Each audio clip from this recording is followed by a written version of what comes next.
Hello everyone and welcome to the third episode of Let's Play Free to Play. Today I'll be telling you my first impressions of WarThunder's naval battles. Tanks and airplanes will follow sometimes in the future, as well as World of Tanks of course, so stay tuned. I will not touch World of Airplanes though, because I hear no one is playing that.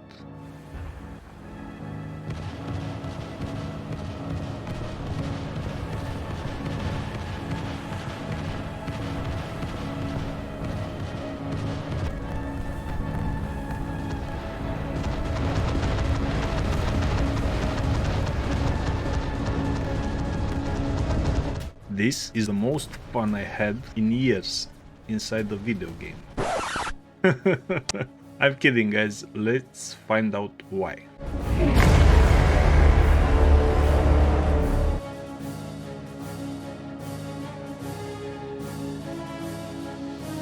I want to start off by saying I cheated, because Gaijin seems to be cheap compared with Wargaming, and they didn't give me any premium days, so I had to buy some. And the premium ship, as the reserves grind was painful. We'll put those 15 premium days to good use doing first impressions videos playing tanks and airplanes. I started off by doing all tutorials for all types of vehicles, because they gave some silver lines and I figured I need them later. And boy, I was right.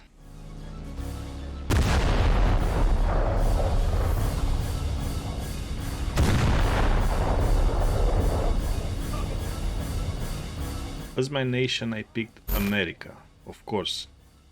Remember how World of Warships gave me millions in currency? Not in WarThunder, because Gaijin wants you to suffer from the very start. I mean, you can still do great currency and XP if you are good, but let's be honest, a new player will suck balls. My problem was the stupidly low modifiers in reserves vehicles and the ones that follow, hence I bought the premium ship. I started in arcade because other modes unlock later. First few games were pretty sketchy, as I was learning the aiming and constantly changing a shortcut or two. Aiming in this game makes you regret skipping math in school, as it feels you are doing math all the time while shooting. I'm exaggerating of course. I'll not bore you with all the games I played, as I did play 30 or something, but I will show what I think is relevant for people to understand how's this game mode. First off, it feels unfinished, the naval part that is, and I'm sure this is the case, as the tech trees are lacking, severely lacking. Also, there are too many destroyers in the tech tree. It doesn't make any sense to have a separate tech tree with coastal fleet, and other than those ships are fun to use, almost nobody spawns in them. Had a handful of games where we had gunboat to gunboat violence over some strategic point, all the rest were destroyer on destroyer action, lobbing shells over cliffs at each other, with some light and heavy cruisers here and there after I started playing around battle rating 5. Graphics are not bad.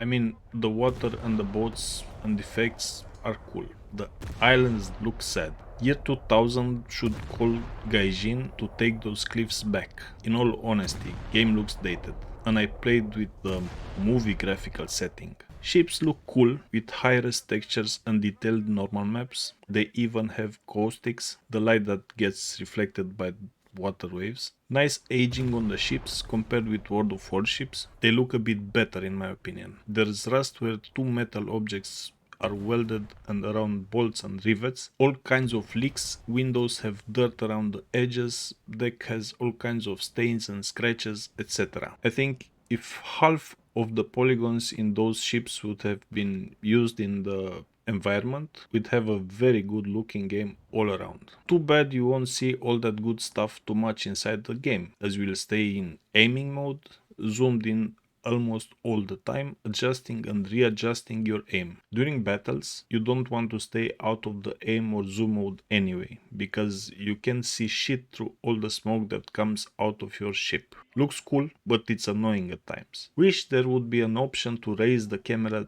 a tiny bit to be able to see above all that crap, but I guess it doesn't exist due to gameplay reasons. You can zoom in, but that lowers the camera almost to the level of the bridge. As for gameplay, it's fun at times, but when you realize some of the maps are too small for the ships that spawn on them, and all you do is try to put an island between yourself and the enemies, it gets boring. At the beginning of a battle, you spawn as the enemies spawn, and you can see them and they can see you. If by any chance you are the first one to spawn in your team, you are fucked. And the rest of the game, you see the other problems I mentioned in this video. No need to even explain that. You lob bled over islands on top of enemy ships, looking at those ugly hills. I think I saw trees and bushes pop in during some matches, but most of the time I've played, they were empty. Ships get modifications, and you gain research points by playing the ship. That's the only way you can research those mods. No, I'm kidding, of course. You can buy them with premium currency also. Who'd have thought, right? My only gripe with this is the fact that the default loadout, on ships I played with at least, doesn't come with any armor penetrating shells. I always started with low penetration, explosive ammunition. That gives the progression on the vehicle so much, and I've only reached battle rating 5.0. A top battle rating, at least I saw they come with some armor penetrating ammo. That's good, I think. The modifications are split into 4 tiers. After you unlock tier 4, you can start researching the next vehicle that gets a 10% bonus research if you unlock it with playing the previous vehicle. It even tells you on the tooltip, so if you don't have a premium ship, it's a good way to go. And again, the coastal fleet tech tree doesn't make any sense. The ships in there are fun, best fun I had in the game so far, but they are not rewarding to play with. One game I kept all 3 points because everyone spawned in their biggest ship and I got 0 rewards for it because of inactivity, game told me. Lol. I won as the game, right? Second game I wanted to do this, I kept 2 points, then I self-detonated, hopped in a destroyer and had a few shots on an enemy before match ended, so I get at least some credit. For that reason, I say the coastal fleet is shit. The progression in that tree is abysmal. If you don't get battle XP, you don't get RP. And if you don't get RP, you don't get to your next ship in line for ages. And you end up like me, with a battle rating 1.7 torpedo boat into a 5.0 game. Whatever, you get the point. The same with the airplanes, as you can put those into your lineup. This is not a negative though, you just need to be aware you need a decent bomber or a naval plane that's the same battle rating as your ships. I used a couple of times one reserve fighter I got, to no effect of course. Every vehicle needs a crew. You play Silver Lions each time you put a crew into a new vehicle, and you train them. From what I can see, if the crew is maxed out, it can really make a difference as the bonuses are quite large. I suspect training the crews to the max takes ages, but don't worry, there's an option for you to accelerate the training for only 1k premium currency, and I think that max it out. Game has a battle pass because why the fuck not? With the usual bullshit, I won't even get into that. In the item shop I saw battle trophies, boosters, keys and chests. If you like gambling, don't click the shop button, I guess. Ships don't have hit points like World of Warships, but they got crew. If crew reaches a certain limit,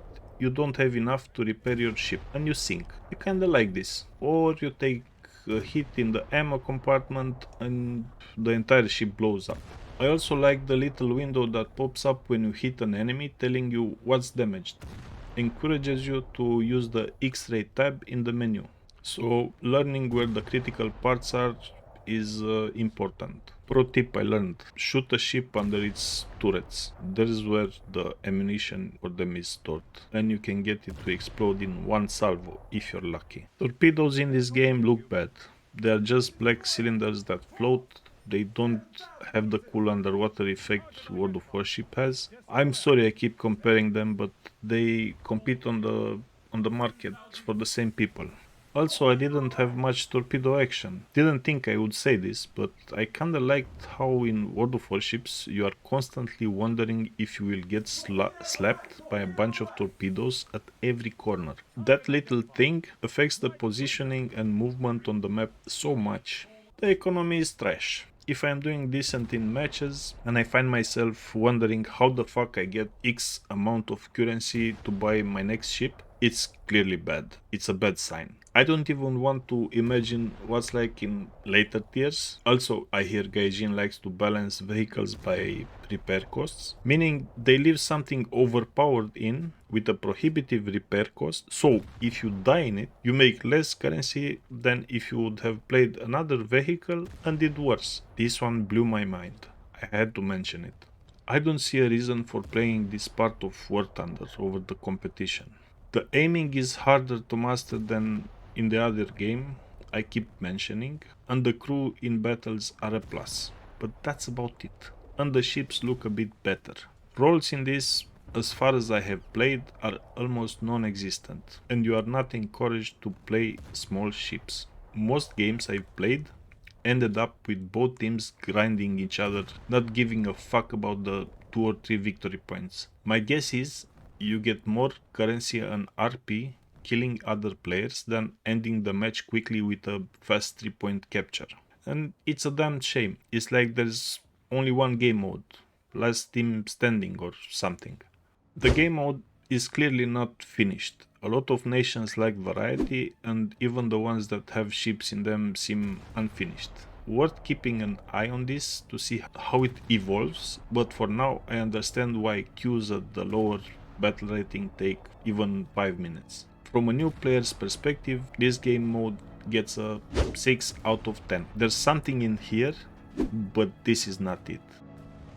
To tie this next part of the video with the title, New Players. Take what I'm about to say as a warning. I feel sorry for Gaijin Entertainment for all negative reviews they got on Steam. And I got you guys again. I feel sorry only for the hard-working people at that company. The management tried time and time again to see what's the limit. Well, I think they found out. Those guys deserve each and every negative review they get. Why?